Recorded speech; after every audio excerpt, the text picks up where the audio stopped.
सदन की गरिमा को संभालते हुए आपकी गरिमा की भी सदा सर्वदा चिंता करेंगे, मर्यादा रखेंगे, ये मैं आपको विश्वास दिलाता हूं।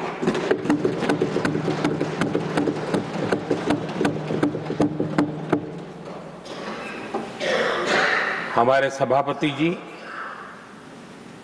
एक सामान्य परिवार से आ रहे हैं, किसान परिवार से निकले हैं और पूरा जीवन समाज सेवा के लिए समर्पित किया है।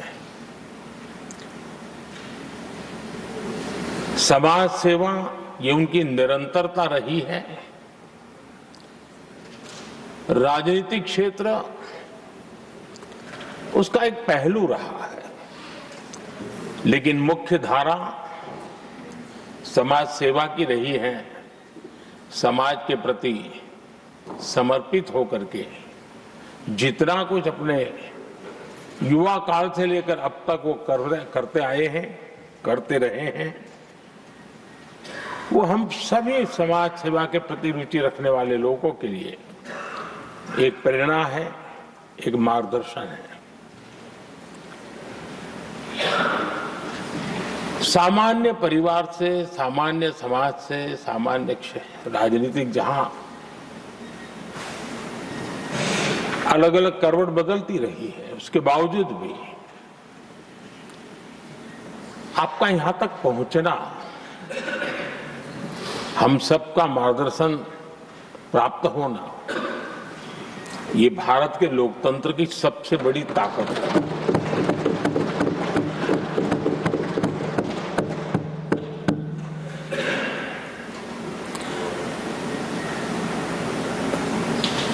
ये मेरा सद्भाग्य रहा है कि मैं आपको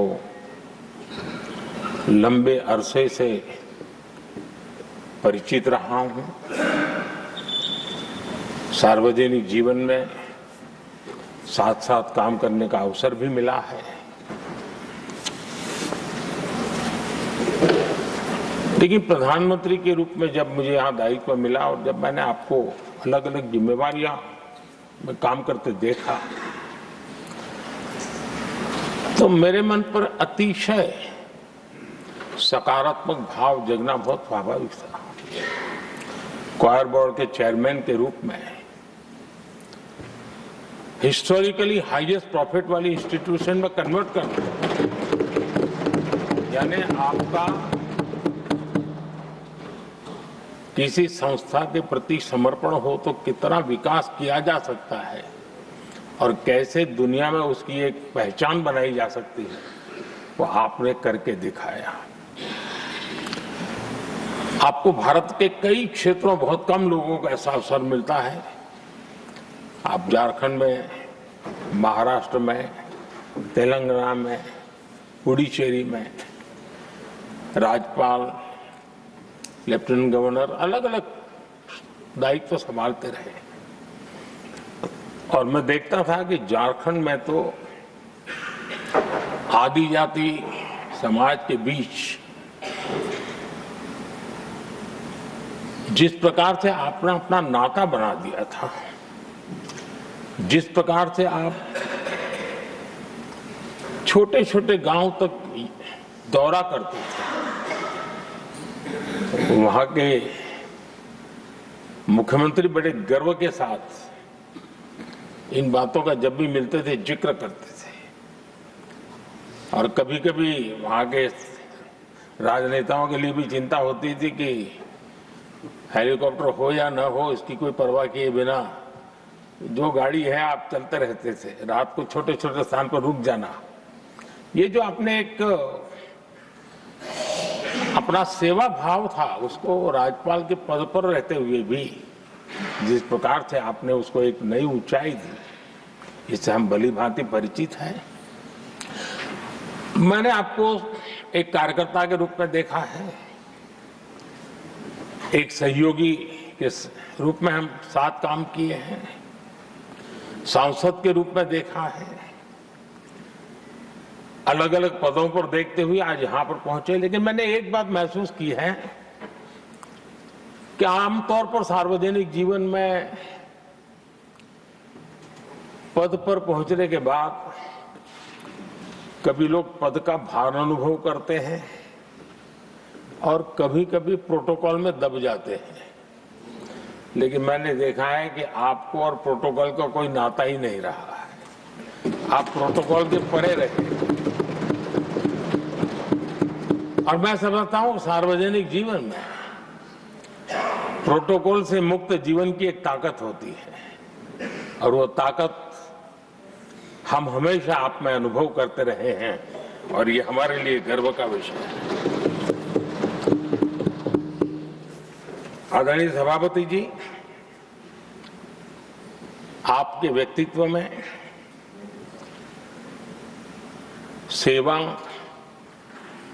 समर्पण, संयम, इन सभी बातों से हम भली भांति परिचित हैं।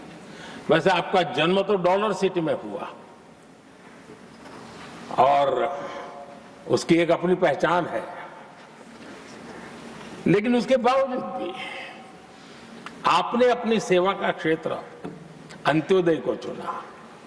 आपने हमेशा एक डॉलर सिटी के भी उस तबके की चिंता की जो दबे कुचले और कुछ वंचित परिवार थे, उनकी चिंता की। आदरणीय सभापति जी,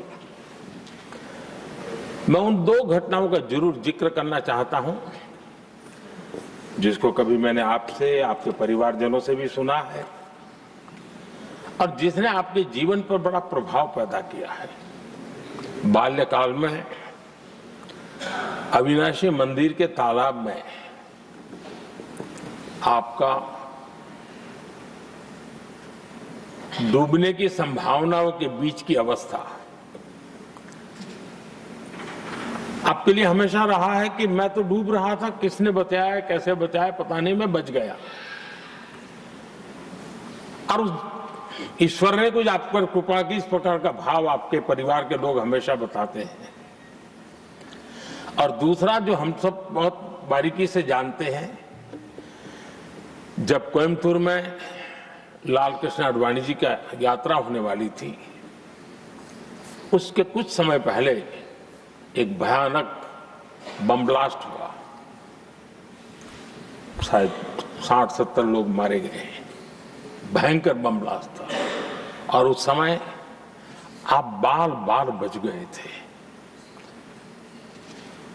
इन दोनों में जब आप ईश्वरीय शक्ति का संकेत देखते हुए अपने आप को समाज के प्रति अधिक समर्पित भाव से काम करने की जो आपने वजह के रूप में उसको कन्वर्ट किया, ये अपने आप में एक सकारात्मक सोच से बना हुआ जीवन का प्रतिबिंब है। आदरणीय सभापति जी, जो एक बात मैं जानता नहीं था लेकिन अभी मुझे पता चला, आप शायद अभी उपराष्ट्रपति बनने के बाद काशी गए थे और आपका काशी का दौरा था, तो एक सांसद के नाते स्वाभाविक रूप से मेरा मन वहां सब कुछ ठीक ठाक हो ही रहता है। लेकिन आपने वहां एक बात बताई जो मैंने सुनी, मुझे मेरे लिए नई बात थी। आपने वहां कहा कि आप वैसे तो नॉनवेज के आदी थे, लेकिन जब पहली बार आप काशी गए थे जीवन में और काशी में पूजा वगैरह की, माँ गंगा को अपने आशीर्वाद प्राप्त किया माँ गंगा से, और पता नहीं आपके भीतर एक संकल्प जगा और उस दिन से आपने तय किया कि आप अब नॉनवेज नहीं खाएंगे। अब ये कोई न कोई सात्विक भाव, कोई नॉनवेज खाने वाले बुरे हैं ऐसा मैं नहीं कह रहा हूं, लेकिन आपके मन में काशी की धरती पर विचार आया, तो एक सांसद के नाते मेरे लिए भी एक स्मरण रखने वाली एक घटना के रूप में मैं उसको हमेशा याद रखूंगा।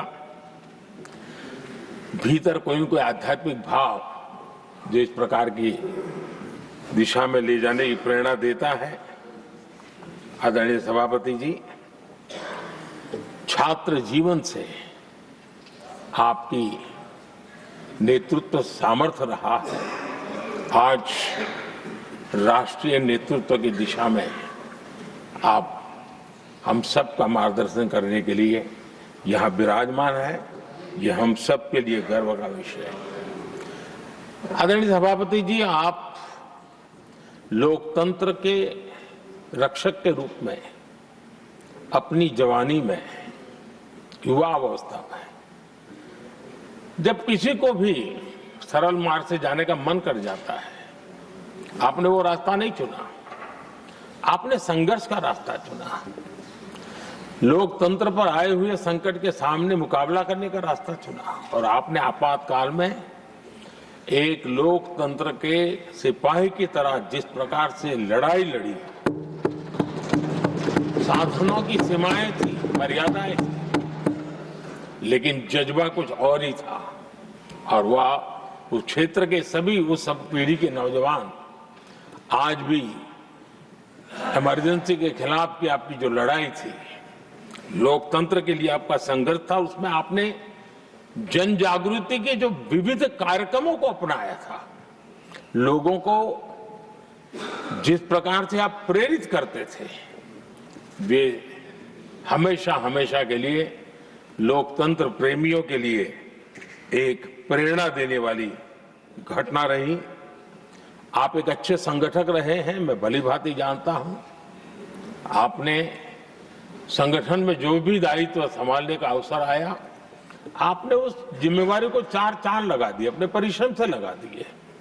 आपने हमेशा सबको जोड़ने का प्रयास किया, नए विचारों को स्वीकार करने का प्रयास किया, नई पीढ़ी को अवसर देने का प्रयास किया। ये हमेशा संगठन में आपके कार्य की विशारद रही। कोयम्बतूर की जनता ने आपको सांसद के रूप में यहां सेवा करने के लिए भेजा और तब भी आपने सदन में रहते हुए हमेशा उस क्षेत्र के विकास के लिए अपनी बातों को बड़ी प्रमुखता से लोगों के सामने रखा, सदन के सामने रखा। ये आपका लंबा अनुभव सदन में सभापति के रूप में और राष्ट्र में उपराष्ट्रपति के रूप में बहुत ही प्रेरक रहेगा, हम सबको मार्गदर्शक रहेगा। और मुझे पूरा विश्वास है कि मेरी तरह इस सदन के सभी सदस्य इस गौरवपूर्ण पल को जिम्मेवारियों के साथ आगे बढ़ाएंगे। इसी भावना के साथ मेरी तरफ से, सदन की तरफ से आपको बहुत बहुत शुभकामनाएं देता हूं।